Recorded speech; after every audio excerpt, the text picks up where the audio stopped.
8월 10일 월요일 오메전라도 김규빈입니다. 네, 신민지입니다. 네, 지난 주말에 비 피해가 상당히 심각했습니다. 지금은 다행히 광주 지역은 비가 좀 잦아들었습니다만은 네. 비가 지난 주말에 저도 좀 걱정이 돼서 토요일 새벽에 집 앞에 나가봤는데 네. 거의 여기까지 그냥 맞아요. 무릎 위까지 물이 차오르더라고요. 네, 맞습니다. 이 광주천도 범람하고 또 철로도 물에 잠기고 위에서 찍은 영상들을 보면은 광주뿐만이 아니라 인근 지역까지 다 물바다가 된 모습이더라고요. 맞습니다. 진짜 무서울 정도로 비가 왔던 것 같습니다. 네, 그래서 잠시 후에 저희가 비 피해 현황이라든가 또 비가 얼마만큼 왔는지 또 앞으로 또 예보까지 좀 저희가 자세하게 좀 알아보도록 하겠습니다. 네, 방금 보신 것처럼 이렇게 네. 모두가 잠겼었어요. 맞습니다. 네, 오늘도 여러분들의 문자 참여 받아보도록 하겠습니다. 샵 1616 100원의 유료 문자로 이번 장마 피해 상황 사진과 함께 보내주셔도 좋고요. 이재민들과 또 피해 보신 분들에게 보내는 응원의 메시지도 좋습니다. 네. 보내주시면 제가 추첨을 통해서 선물 보내드리도록 하겠습니다. 네, 자 유튜브를 통해서도 오메전라도 함께 하실 수가 있습니다. 실시간으로 지금 방송이 되고 있으니까 많이 참고해 주시고 또 지난 주말에 있었던 뭐 영상이라든가 사진 피해 현장의 사진 영상들 혹시 가지고 계시면 저희에게 바로바로 보내주시면 저희가 생방송 중에 함께 하도록 하겠습니다. 자, 그러면 지난 주말 지금까지 비가 얼마나 많이 내렸고 또 피해 현황은 어떤지 자세하게 이다솔 기상캐스터와 함께 얘기 나눠보도록 하겠습니다. 이다솔 캐스터, 비가 어느 정도 내린 겁니까? 네, 우리 지역 장마가 끝난 지 일주일도 안 된 시점에서 집중호우로 많은 비가 내리더니 오늘은 또 태풍이 비를 몰고 왔죠. 우선 지난주 금요일부터 주말 사이 있었던 집중호우 상황부터 살펴볼게요. 담양에서는 600mm가 넘는 비가 내리면서 가장 많은 비가 내렸고요. 광주가 2위로 500mm가 넘는 비가 내렸습니다. 그 밖의 지역에서도 400~500mm에 달하는 매우 많은 비가 내렸습니다. 이번 비는 특히 집중호우입니다. 말 그대로 짧은 시간 동안 정말 많은 비가 내리면서 큰 피해가 속출했는데요. 관측일에 그값을 경신할 정도로 기록적인 폭우가 쏟아졌습니다. 경신된 기록값 보시면 광주에서는 시간당 강수량 82mm를 기록하면서 관측일에 2위를 차지하고 있고요. 하루 동안 내린 비의 양도 7일과 8일 모두 250mm가 넘는 비가 내리면서 3위와 4위를 기록했습니다. 정말 기록적인 폭우가 내렸네요. 네. 안 그래도 제가 금요일 이제 새벽부터 토요일 사이에 네. 이제 담양에서 촬영을 하고 광주로 넘어오고 있었거든요. 근데 진짜 앞이 안 보일 정도로 비가 내리더라고요. 네. 그래서 이런 상황들 때문에 인명 피해도 발생하는구나 이런 생각도 들었는데 우리 지역의 피해가 정말 많았습니다. 우리 네. 지역 피해 현황은 어떤가요? 네, 현재 집계된 자료에 따르면 총 10명의 인명 피해가 발생했고요.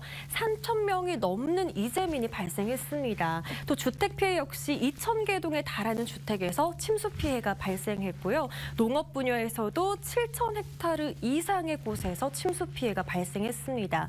또 도로 곳곳에서 침수 피해도 잇따랐는데요. 네. 현재 통제 중인 도로 상황도 잘 챙겨야 하겠습니다. 네. 네. 자, 피해 복구가 시급한 상황임에도 불구하고 엎친 데 덮친 격으로 태풍이 또 지나갔어요. 네. 태풍 상황 어떻습니까?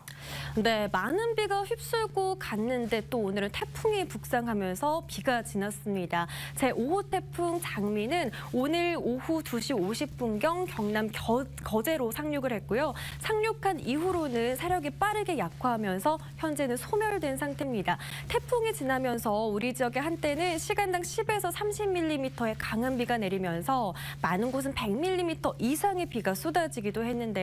지금 태풍으로 인한 비는 대부분 잦아든 상태입니다. 태풍으로 인한 비는 이제 내리지 않겠지만 우리 지역 내일 또 비 소식이 들어있는데요. 내일은 중부지방에 머물러 있는 정체전선이 오르내리면서 우리 지역에 최고 80mm가량의 비가 더 내릴 것으로 예상됩니다.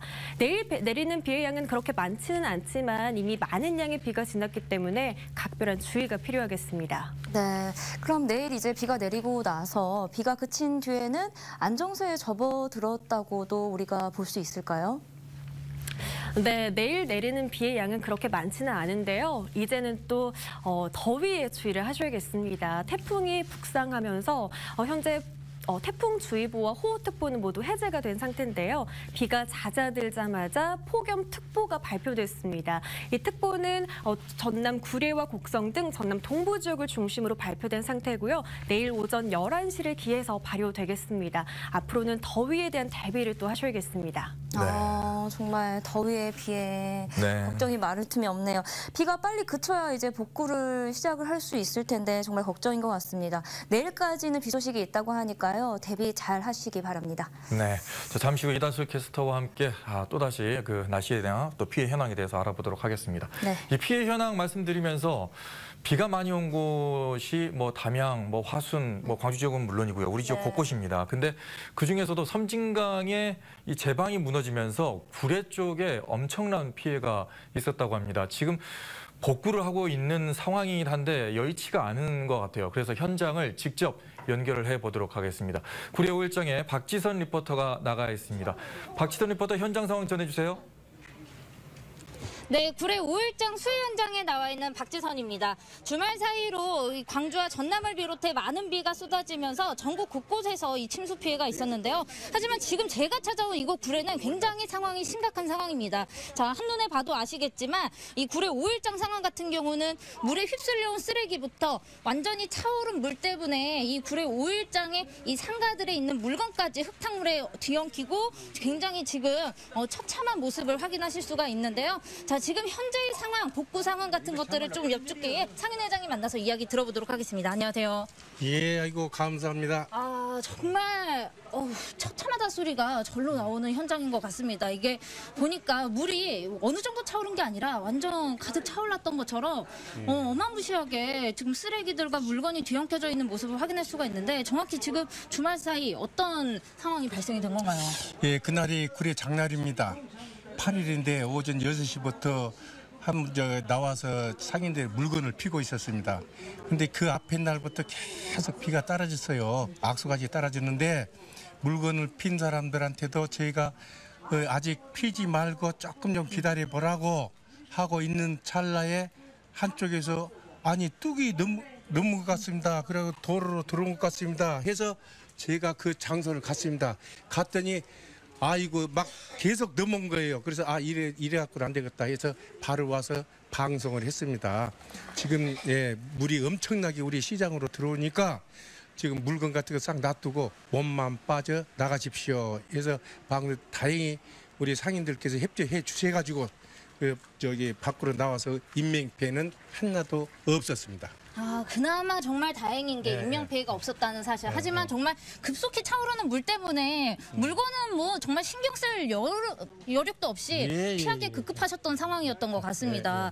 자, 아무래도 섬진강이 범람하면서 이 근처에 있는 이 구례 5일장이 피해가 아무래도 심각한 상황인 것 같아요. 조금 지켜보니까 우리 상인분들의 굉장히 원통하고 힘들다는 이런 곡소리를 조금 옆에서 이렇게 종종 들을 수가 있었는데 현재 상인분들 뭐 이제 심적인 상황이 굉장히 안 좋을 것 같은데 어떨까요?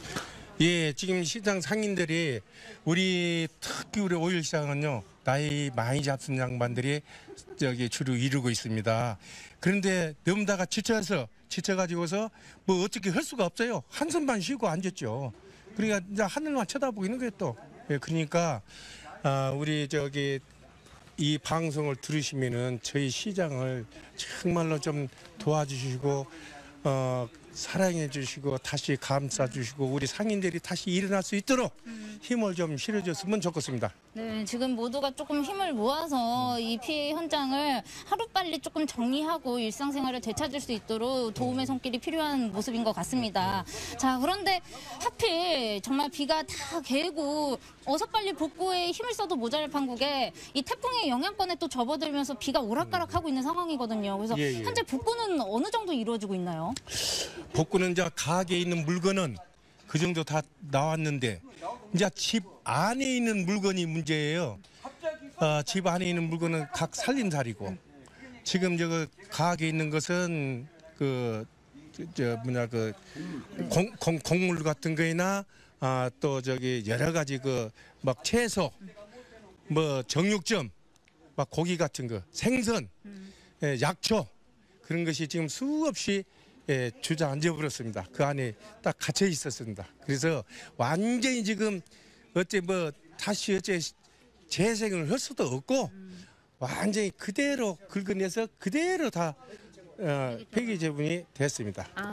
지금 복구가 생각보다 빨리 이루어지지 못하고 있는 상황인 것 같습니다. 아무래도 정말 손쓸 것들이 한눈에 봐도 너무 많기 때문에 대체 어디부터 손을 봐야 되는지 저로서는 감이 안 오거든요. 지금 상인 회장님이 볼 때는 지금 현재 어떤 게 가장 시급하다고 보세요?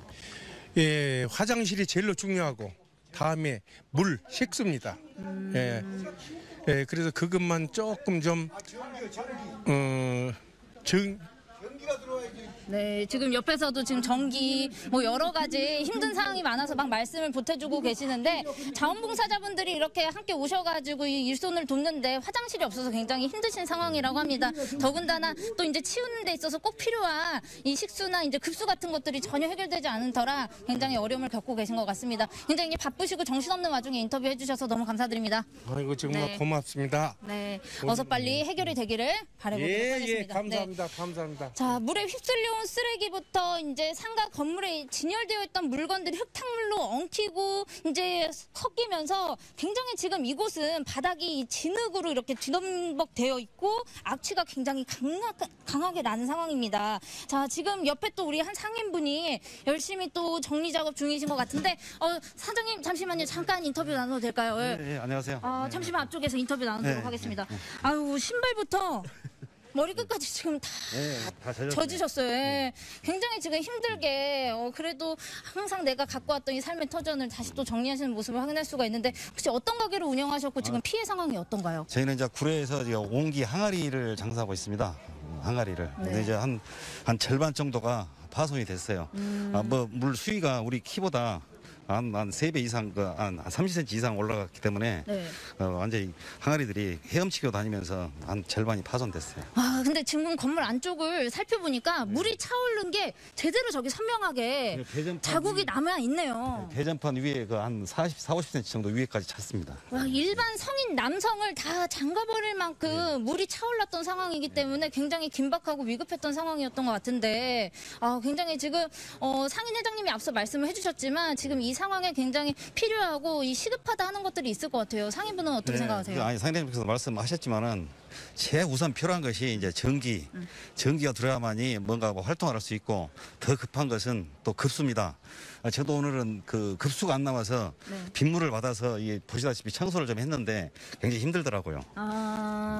지금 굉장히 또 급수 이런 문제들이 해결이 돼야지 어서 빨리 온기도 좀 닦고 어서 나의 공간을 깨끗하게라 치울 수 있는데 그게 안 되다 보니까 지금 또 어려움을 겪고 계신군요. 이게 또 물건이 굉장히 큼지막하게 많이 나와 있는데 이런 거 치우는데도 굉장히 힘드실 것 같은데. 지금 저 자원봉사자들이 뭐 수없이 와서 각 기관에서 와서 도와주고 있는데 특히 또 화장실이 지금 없어가지고 굉장히 그 불편을 갖고 있습니다. 특히 여자분들이 화장실이 좀 급히 좀 간이 화장실에 좀 구비가 됐으면 좋겠고 그리고 이제 보시다시피 이 많은 물건들이 언제 해결될지 모릅니다.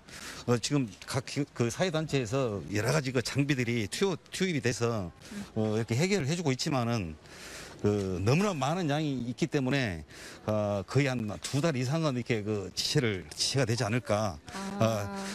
그러기 전에 하루라도 좀 빨리 처리가 돼서 이렇게 일상 영업이 될 수 있도록 좀 각 기관이나 사회단체에서 도움을 좀 줬으면 좋겠습니다. 굉장히 힘드실 것으로 생각이 듭니다. 그래도 희망 잃지 마시고 많은 분들의 이제 도움이 또 있을 테니까 같이 힘을 내서 또 그 예전에 구례 5일장의 모습 다시 또 되찾았으면 좋겠습니다. 인터뷰 감사합니다. 네, 감사합니다. 네, 지금까지 구례 5일장의 모습을 보여드리고 있는데 말 그대로 굉장히 심각하고 처참한 상황입니다. 자, 7일에서 9일까지 500mm 이상의 정말 폭우가 쏟아지면서 어마무시한 피해를 남기고 간 흔적들을 살펴보실 수가 있는데 어서 빨리 해결이 되기를 바라며 저는 또 잠시 이동을 해서 인근 대피소로 가서 또 이제 주택가 침수 피해를 입으신 분들의 이야기도 다시 들어보도록 하겠습니다. 잠시 후에 연결하도록 하겠습니다.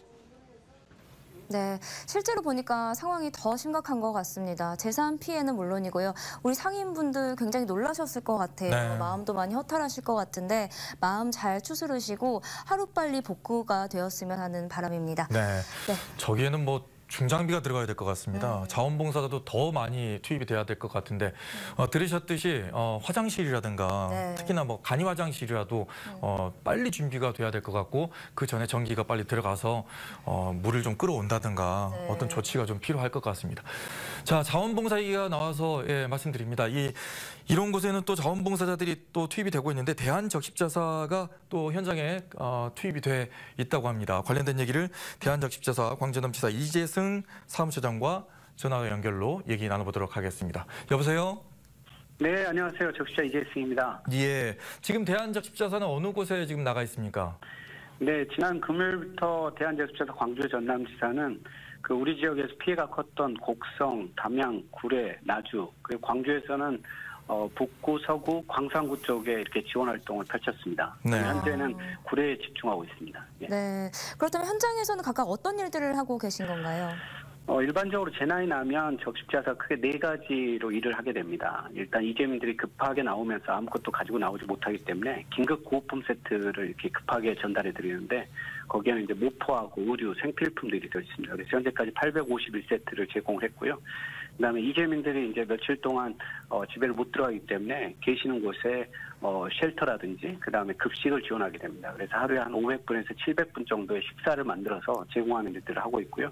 그다음에 세 번째로는 이제 앞서 화면에서 봤듯이 이제 그런 물에 젖은 거라든지 이런 것들을 정리하는 작업들이 많이 필요로 합니다. 그래서 자원봉사원들이 많이 들어가서 그런 재건복구 활동을 지원하고요. 그다음에 세탁 차량을 이용해서 젖은 의류라든지 이런 것들을 좀 세탁하는 일을 하게 됩니다. 그리고 마지막으로 이제 이런 일을 당하게 되면 상당히 공황 상태에 있게 되거든요. 그래서 전문 상담사들이 들어가서 재난 심리 상담 활동을 병행하고 있습니다. 그래서 네. 크게 4가지 이런 활동들을 하고 있다고 보시면 될 것 같습니다. 예. 네. 조금 전에도 뭐 이제 구례 5일장 연결하면서 봤습니다만은 상인분들께서 허탈해서 그냥 앉아 계시잖아요. 네. 예, 그만큼 정신적으로 충격이 상당하다는 모습을 보여주셨는데 그 수해 현장을 여기저기 다 다녀보셨는데 복구 상황은 어떤지 또 정말 심각한 곳은 어딘지도 궁금합니다.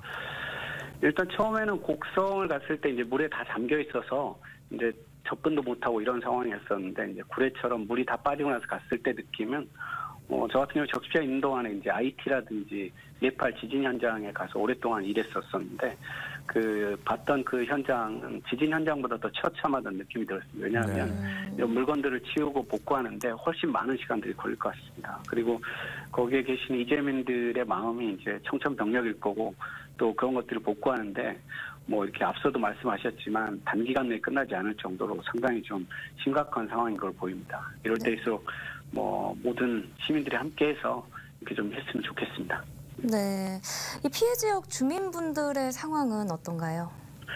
지금 현재 저희가 이제 대부분의 이제 그 곡성이라든지 구례 이런 지역들이 다 노령화된 지역들이지 않습니까? 그렇죠. 그러다 보니까 이재민 모여 있는 수용소 갔을 때 대부분이 고령이신 70, 80대 고령이신 어르신들이 많이 있었었고요. 그러다 보니까 더더군다나 본인들이 이런 피해를 복구하는 활동에 많은 힘들이 특히 이제 힘쓰는 일이 많을 텐데 상당히 좀 망연자실한 상황입니다. 그리고 이제 앞서 인터뷰에서도 그래서 좀 많은 사람이 도와줬으면 하는 것들이 그 힘으로써 이렇게 하는 일들을 좀 자원봉사가 많이 필요로 하는 상황인 것 같다 이런 생각이 들고 특히 또 나이 많은 드신 분들은 또 이런 갑작스러운 일을 당하고 또 심리적으로 상당히 충격이 많이 빠져 있거든요. 그래서 저희가 이제 접근해서 말씀을 나누다 보니까 저희가 어떤 위로를 드려야 될지 모르겠더라고요. 네.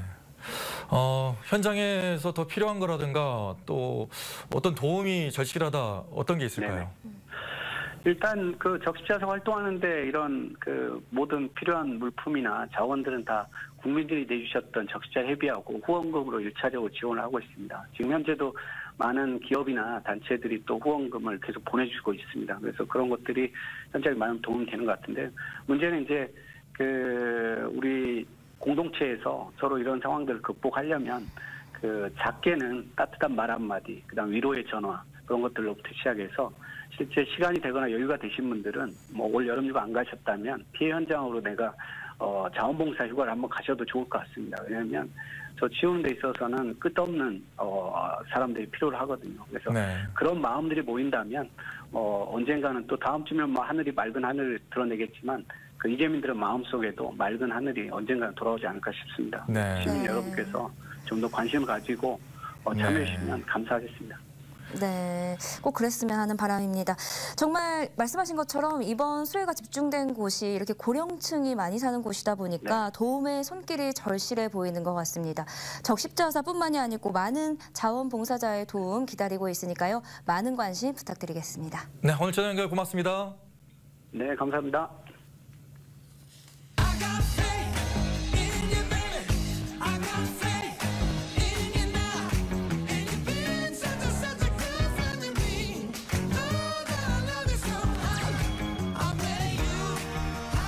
자, 이렇게 재난이 발생하면은 가장 먼저 또 뛰어가는 분들이 바로 소방관들이죠. 네. 그러다 보니까 좀 안타까운 소식도 접하게 되는 경우가 있습니다.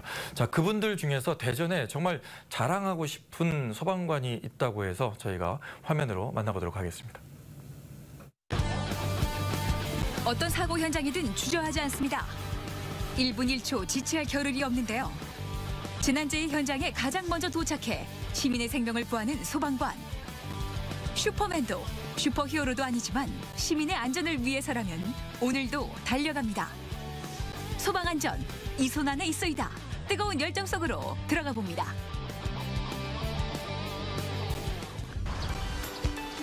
거꾸로 매달아도 국방부 시계는 돌아간다고 했던가요?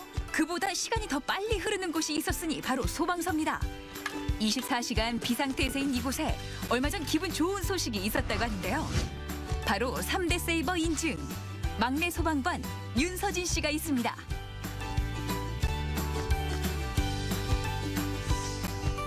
다 이게 생소한 용어들인데요. 대체 그게 뭐예요? 간단하게 설명을 드려서 하트 세이버 같은 경우는 심정 지원자, 그리고 브레인은 뇌졸중 환자, 급성 뇌졸중 환자, 그리고 트라우마 세이버는 중증 외상 환자에게 출동을 해서 저희가 이제 응급처치를 적절하게 시행을 했을 때 환자의 예우가 좋으면 받게 되는 인증서입니다.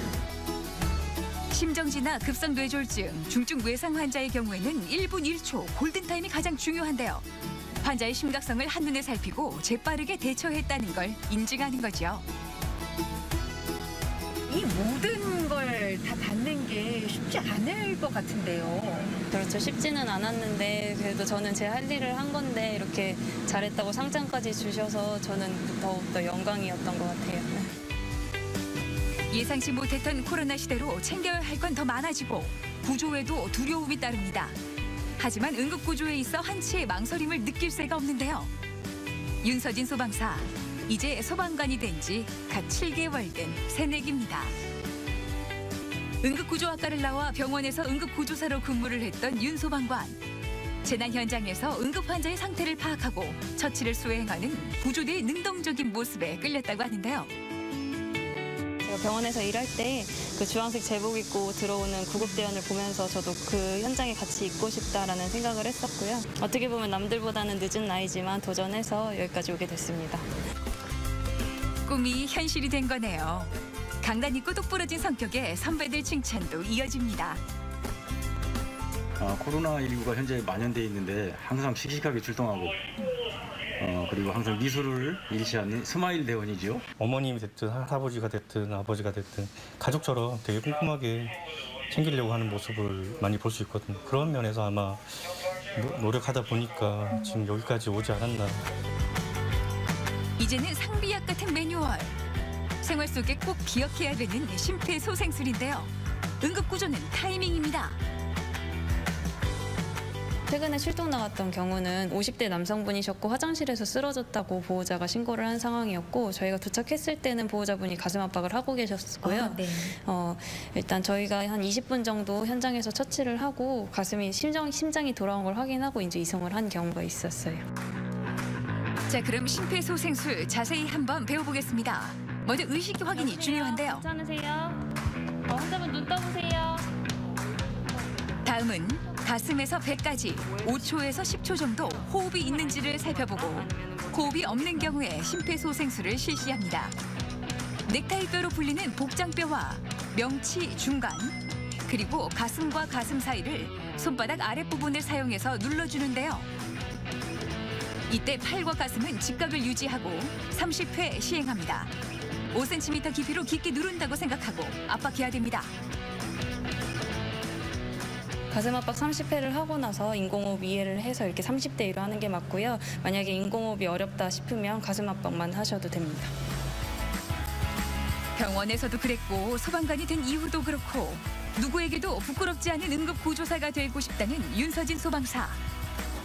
아직 배울 게 많고 서툰 병아리 소방관이지만 그녀의 당찬 모습만 봐도 아시겠죠? 시민 안전 이상무입니다.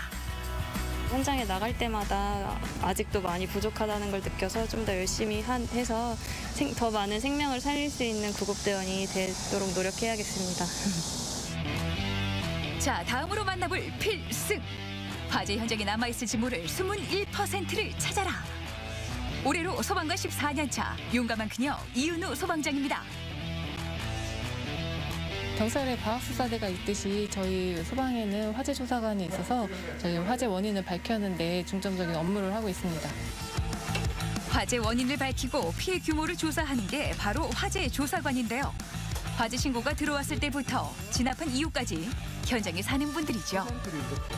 화재 조사팀들 모두가 그 수고로움을 다 알고 있을 테지만 그중에서도 이은우 소방장 어떤 분이에요?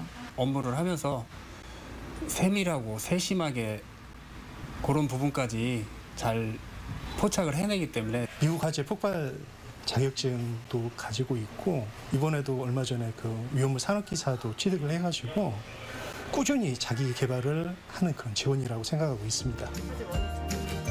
현장 감식을 할 때면 증거물로 퍼즐을 맞춘다고 생각하는 이은우 소방장. 연소 패턴이나 화염의 진행 방향, 관계자 진술을 통해 화재 원인이나 증거를 찾다 보면 하나씩 실마리가 풀린다고 하는데요. 그녀의 꼼꼼한 성격과 딱 맞아떨어지는 업무입니다. 겉모습을 알아보기 힘들 정도로 다 타서 이게 대체 뭐야? 라는 생각이 들 정도예요. 이거 화재 현장에서 수거한 증거물품인데요. 배터리에서 발화가 된 걸로 추정돼서 거실이 전소가 됐죠. 말도 안 돼. 이거 하나 때문에? 최근 전동 킥보드 리튬 배터리 화재 사고가 있었는데요. 피해자가 업체로부터 조금 더 수월하게 보상받을 수 있도록 국립소방연구원에 증거물을 의뢰하면서 발빠른 도움을 줬다고 하네요. 이런 게 바로 보람이죠. 근데 저는 이제 화재 조사를 하면서 이게 왜 이게 기쁠까 그런 걸 몰랐는데 저희가 이제 조사해서 원인을 밝혀내면서 그런 걸 하나하나 토대로 해서 나중에 이런 화재가 있을 때 좀 더 예방할 수 있는 그런 보탬이 돼서 또 보람을 느낍니다. 소방관의 업무는 퇴근 후에도 끝나지 않는다는 말이 있습니다. 사고가 나도 화재 현장을 봐도 그냥 지나치질 못하는데요. 그게 바로 사명감이겠죠. 그녀의 장비차 안엔 매캐한 냄새가 가득합니다. 이 장화만 봐도 그 긴급했던 순간 또 안타까운 사고 현장이 고스란히 느껴지네요. 저희는 그 화재 현장이 위험한 줄 알지만 저희가 열심히 뛰어야만 시민을 구할 수 있고 안전을 지킬 수 있기 때문에 열심히 하려고 노력합니다. 14년 차 소방관. 남편 역시 같은 길을 걷고 있는 소방관인데요. 이젠 두 아이의 엄마로서 다음 세대의 꿈과 미래를 기약합니다. 이 아이들이 나의 모습을 보고 이 엄마의 모습을 보면서 야 나도 소방관이 돼야겠다 라고 한다면 이은우 소방장 어떠세요? 하라고 할 것 같아요. 이 일이 좀 힘들고 고되긴 한데 자기의 적성에 맞고 한다면 보람도 느낄 수 있고 성취감도 느낄 수 있기 때문에 적극 추천합니다. 누가 알아주지 않아도 자신의 길을 묵묵히 걸어갑니다. 조금이라도 억울한 피해자가 발생하지 않도록 성취감을 넘어 사명감으로 오늘도 최선을 다합니다. 제가 이제 경험도 많이 부족하고 아는 것, 지식도 많이 부족한데 열심히 노력해갖고 제 몫을 다할 수 있는 소방관이 되도록 하겠습니다. 안전을 지킵니다. 그 어떤 위험이 닥쳐도 달려갑니다. 구조 현장 최일선에서 시민의 생명을 사수하는 소방관. 당신이 있어 우리는 오늘도 내일을 꿈꿀 수 있습니다. 네, 화재 현장이든 수해 현장이든 우리 안전과 관련된 곳이면 어디든지 오시잖아요. 네. 우리 소방관 여러분 모두에게 박수를 보내겠습니다. 네, 다음 소식은 특별한 공예가를 만나볼까 하는데요. 전통과 현대, 예술성과 실용성을 모두 담은 금속 공예 작품을 만드는 공예가라고 합니다. 함께 화면으로 만나보시죠. 차가운 금속에 따뜻한 감성을 더하는 작가가 있습니다. 고향인 경북 안동에 정착해 전통 금속 공예를 연구하고 계승하는 주인공. 거칠고 투박한 쇠에 생명을 불어넣는 임방호 작가입니다. 그의 일상을 만나보시죠.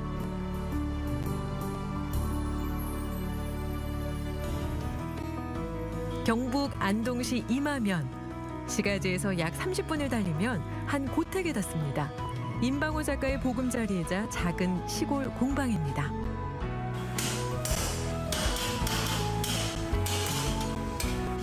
정적을 깨는 쇠 두드리는 소리.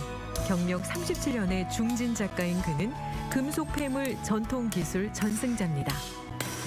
제가 재수할 무렵에 제 지금 스승님이신 송명수 교수님의 개인전을 우연하게 보게 되었습니다. 단순한 어떤 금속을 가지고 저렇게 아름다운 조형적인 미를 나타낼 수 있다는 데 대해 상당히 감동을 받고 제 어릴 때 제 장난감을 만들고 뛰어놀던 그런 어떤 끼들이 금속 공예의 어떤 그날 어떤 본 모습을 보고 택하게 되지 않았나 싶습니다. 그의 고향인 이곳 임하면 금소리는 안동포 마을로 유명합니다. 어린 시절부터 물레질을 보고 자란 그가 전통에 관심을 두게 된 건 어떻게 보면 자연스러운 일이었던 거죠. 아무리 공예가라고 해도 금속은 워낙 다루기 힘든 소재. 지금도 넘어야 할 산이 많은데요.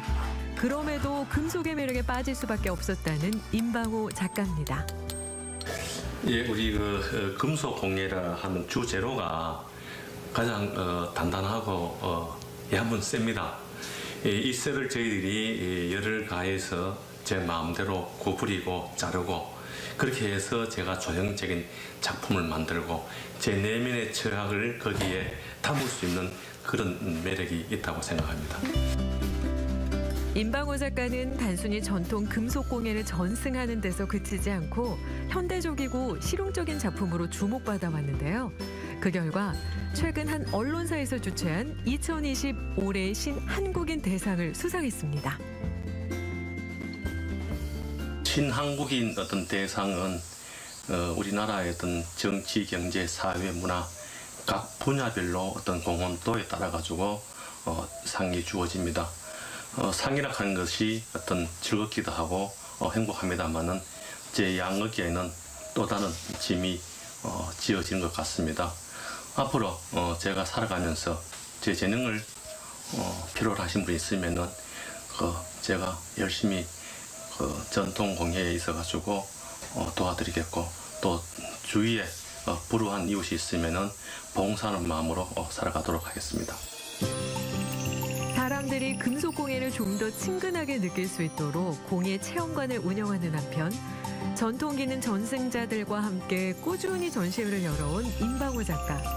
그가 이렇게까지 왕성하게 활동할 수 있었던 원동력은 어디에서 나오는 걸까요?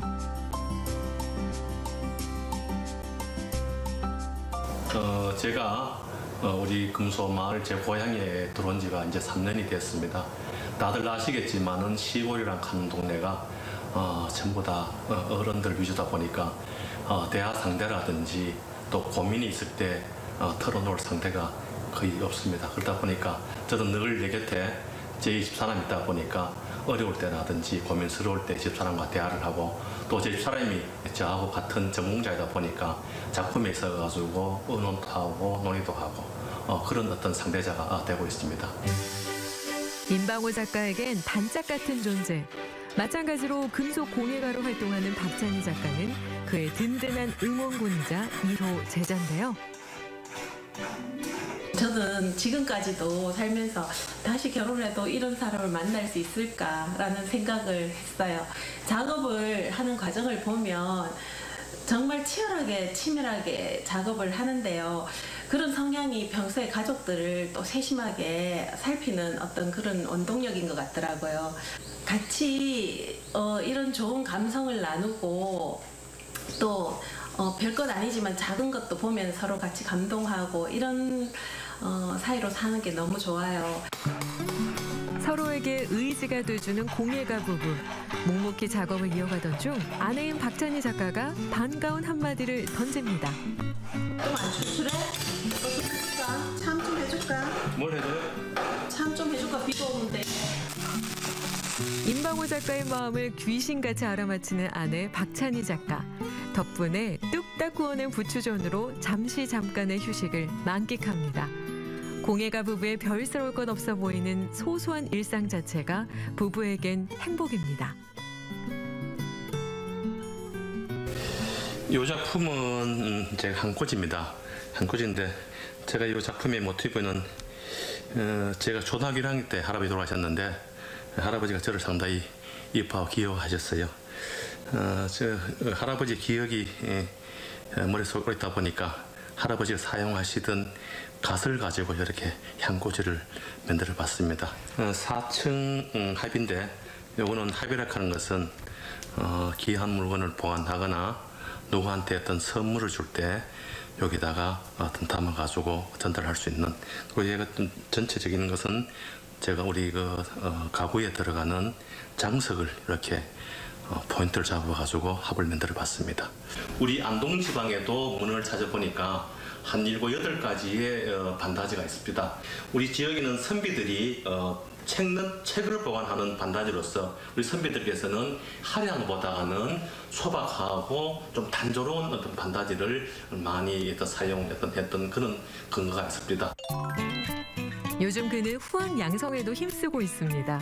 코로나19로 잠시 떨어져 있는 제자에게 안부를 묻는 임방호 작가. 실제로 가면 우리 안동에서 볼 수 없었던 걸 여러 가지 볼 수 있을 거야. 일단 내가 문자로 그 로그로치 전화번호를 줄 테니까 로그를 하는 집도 한번 가보고. 모든 면에서 본보기가 되려고 애쓴 임방호 작가는 전통을 계승하는 것이 얼마나 고된지 누구보다 잘 알고 있습니다. 지금 우리나라 현대 공예가 상당히 이제 쇠퇴기에 접어들었는데, 그러다 보니까 제 같은 기성세대들은 어떤 경제적인 어려움에 대해 가지고 크게 못 느끼지만은 배우고자 하는 젊은이들에게는 어떤 경제적인 어떤 개념이 상당히 중요하다고 생각합니다. 어떤 그런 젊은 친구들에게 전통 공예를 배우기 위해서 정부 내지는 기관에서 조금의 어떤 경제적인 배우는 동안에만 해도 지원해 주셨으면 하는 부탁입니다. 전통 계승자에게 더 많은 지원이 필요하다고 목소리 높이는 임방호 작가. 그가 작품에 담고자 하는 철학은 퇴계 이황의 경사상입니다. 예, 이 작품은 제가 근래에 좋아하는 작품입니다. 공경 경자를 여러 서체로 붓글씨로 써서 거기에 맞는 여러 가지 정으로 투각 작업을 한 다음에 이렇게 어떤 구의 형태로 만든 작품입니다. 이런 구의 형태는 어떤 지구를 나타내고요. 온 지구에, 온 세상에 이런 공경 사상이 좀 깃들기를 염원하는 뜻에서 이 작품을 만들어 봤습니다. 여전히 배울 것이 많다며 겸손하게 말하는 임방호 작가. 그는 어떤 내일을 꿈꾸고 있을까요? 문헌상으로 보니까 우리 반다지들이 한 7, 8가지의 반다지들이 안동 지역에 안동, 영주, 봉화 이 지역의 반다지들이 있더라고요. 앞으로 제가 기회가 된다 하면은 그런 반다지의 장석을 만들어 봐가지고 우리 다음 후세들에게 우리 안동 지역에도 이런 반다지에 이런 장석이 있었다라는 것을 보여드리고 싶습니다. 투박한 손으로 깎고 자르고 두드리고 경쾌한 새소리가 울려 퍼지는 금소리엔 금속의 전통의 철학을 담는 임방호 작가가 있습니다. 그의 꾸준한 활동 계속해서 응원하겠습니다. 네, 임방호 작가가 말씀하셨듯이 전통 공예를 이어가는 분들에게는 정부의 지원이 꼭 필요해 보입니다. 자, 지금 시각이 6시 56분 지나고 있는데요. 조금 전 수해가 심각했던 구례 지역을 저희 오메전라도 카메라가 나갔습니다. 그곳에서 이제 이동해서 다른 곳으로 또 갔다고 하는데 그곳 사정도 박지선 리포터와 함께 알아보도록 하겠습니다. 박지선 리포터 전해주세요. 네, 구례고등학교 대피소에서 다시 인사드리는 박재선입니다. 현재 다행히도 이 태풍의 영향으로 내렸던 비는 이 구례에 지금은 멈춰서 안 오고 있는 상황입니다. 지금 이곳 대피소 같은 경우는 많은 주택 침수를 입은 피해 주민분들이 임시로 매트를 깔고 임시로 텐트를 설치하고 이곳에서 숙식을 해결하고 계신 상황인데요. 자, 지금은 또 저녁 시간이어서 배식이 이루어지고 있는 모습을 확인을 할 수가 있습니다. 자, 주택 침수 피해 상황은 어떻고 현재 또 이분들은 어떻게 지내고 계신지 우리 또 관계자 만나서 간단하게 이야기를 들어보도록 하겠습니다. 안녕하세요. 네, 안녕하세요. 지금 구례 대피소가 여러 군데가 있는데 그중 한 곳이 왔는데도 지금 많은 분들이 계세요. 지금 여기 몇 분 정도나 모여 계신 걸까요? 네, 구례구는 대피소를 8군데 운영하고 있습니다. 그런데 이곳에는 오늘 80여 분이 지금 여기서 대피하고 계십니다. 80여 분이 네네. 이곳에서 이제 네. 대피를 하고 계신데 네. 이분들이 다 전부 다 본인의 집인 그 주택이 침수가 돼서 이곳에 나와서 이제 네. 숙식을 하고 계신데 마을 네. 피해 상황이 어떤가요? 네, 구례군에는 지금 오이시장 부근에는 약 2m 정도의 물이 찰 정도로 침수가 됐습니다. 양정지구 같은 경우는 비닐하우스에가 뭐 냉장고가 올라와 있거나 아니면은 지붕에가 소가 올라왔을 정도로 아주 그 물이 많이 차가지고 피해가 엄청 심합니다. 마을의 이제 침수 피해 상황도 굉장히 심각한 것 같아요. 네, 네, 아까 전에 이제 구례 네. 5일장에 다녀왔지만 한눈에 네. 봐도 너무 처참한 상황이라 진짜 어떻게 뭐 이루 말을 할 수가 없더라고요. 근데 네. 이제 주택 마을 피해 상황도 굉장히 안 좋은 상황인 것 같습니다. 자, 그러면 지금 조금 짙게 된 뭐 인명 피해나 뭐 재산 피해 상황 같은 것들을 좀 알 수 있을까요? 네, 다행히도 우리 구례는 인명 피해는 단 한 분도 없습니다. 약 이재민만 약 1,200명이 있었고 농경주가 약 420헥타 침수가 되고 있으며 소나 가축 등이 지금 한 3천여 마리가 지금 익사하는 상태로 됐습니다. 자세한 비핵사는 지금 조사 중이니까 최종 것을 좀 기다려봐야 될 것 같습니다. 네, 계속해서 이제 조사 중에 있고 네. 그나마 정말 다행인 것은 인명 피해가 없다는 점. 정말 다행인 것 같습니다. 자, 이제는 또 국민들의 이야기도 들어봐야 될 것 같습니다. 인터뷰 너무 감사합니다. 지금 또 배식을 하고 계시는데 정말 고생 많으십니다. 정말 이곳에서 이렇게 임시로 생활한다는 게 사실 정말 생각만 해도 많이 힘들 것으로 생각이 드는데요. 자, 우리 또 국민분의 이야기를 듣고자 잠시 제가 미리 이야기를 나누고 좀 요청을 드렸거든요. 굉장히 식사는 하셨을까요? 네, 먹었습니다. 굉장히 지금 표정이 많이 힘드실 것으로 이제 생각이 들긴 합니다만 우리 아버님의 그 주택은 뭐 어느 정도 피해를 입으시고 지금 현재 상황은 어떤 상황인가요? 네, 완전 침수가 된 상태였고요. 집기 같은 거나 모든 게 쓸 수 없을 정도로 다 흩어져 있는 상태입니다, 지금. 이게 자기가 사는 공간이잖아요. 생활하는 이 집이 완전히 침수가 돼서 뭐 어떠한 집기 하나도 빠짐없이 다 이렇게 쓸 수 없게 되었다는 거는 정말 참담하고 암담할 것으로 이렇게 좀 생각이 드는데 진짜 좀 지금 가장 뭐 필요한 것들이 뭐가 있을까요, 그러면? 필요한 거는 물론 뭐 여기 와서도 코로나와 같이 겹쳐있지만은 그래도 공무원들이 합심해서 잘 해주다 보니까 여기 생활하는 데는 크게 지장은 없습니다. 그나마 조금 이렇게 많은 도움 인력들이 있어서 굉장히 힘드신 상황인데도 불구하고 조금은 잘 이겨내고 계신 것 같습니다.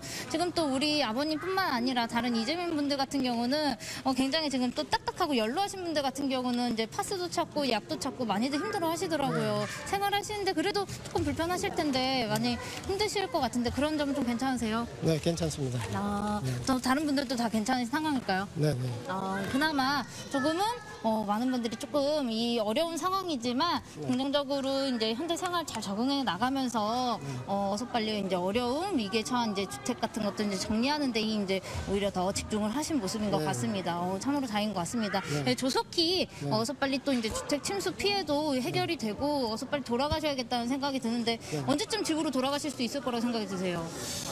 그건 시간은 좀 걸릴 것 같습니다. 왜냐하면은 규모가 워낙 광범위하다 보니까 인원이 많이 동원이 되고 해도 하루 일해도 뭐 표시가 안 날 정도니까 뭐 기간은 좀 많이 걸릴 거라고 생각합니다. 아버님은 갑자기 여기를 대피하시게 된 계기가 어떻게 되실까요? 갑자기 물이 차올라서 부랴부랴 짐을 싸가지고 오신 걸까요?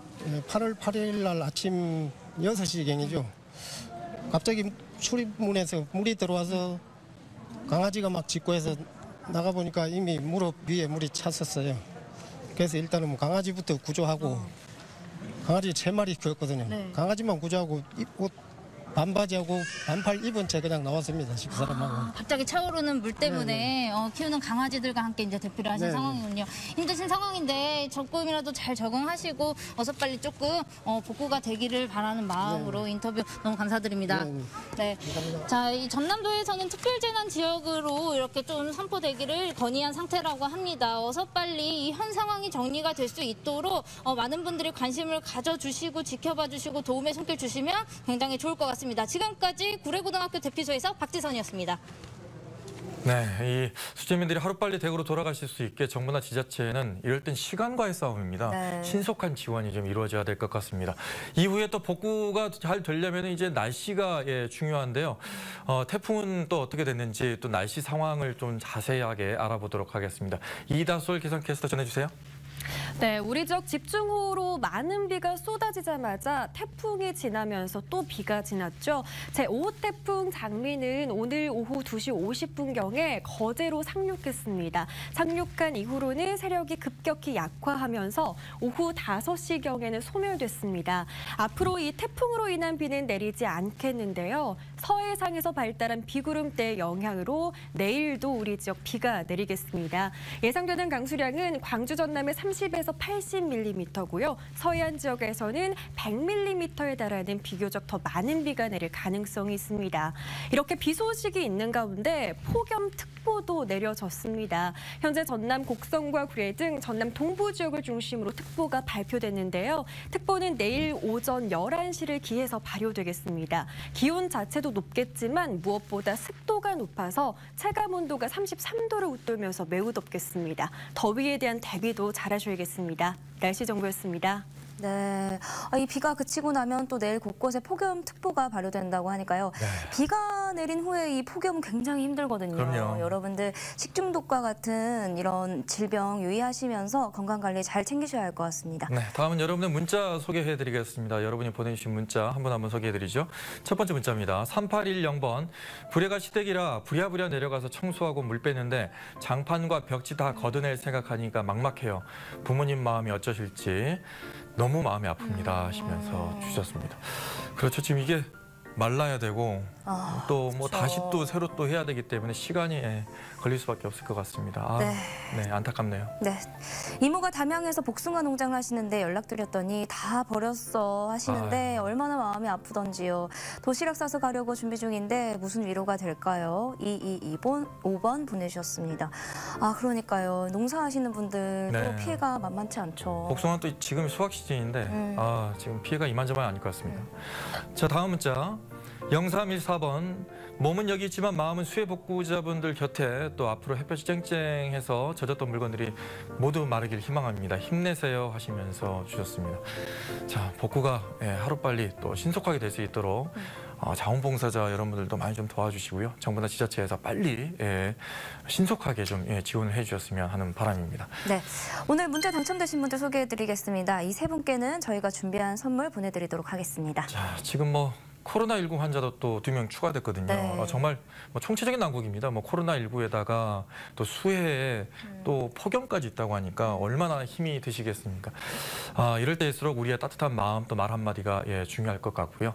또 앞으로도 적극적인 지원을 신속하게 해주셨으면 하는 바람입니다. 비가 더 온다고 합니다. 비 피해 감사히 없도록 철저하게 준비해 주시고요. 저희는 더 안전한 내일 이 시간에 찾아뵙도록 하겠습니다. 시청해주신 여러분 고맙습니다. 고맙습니다.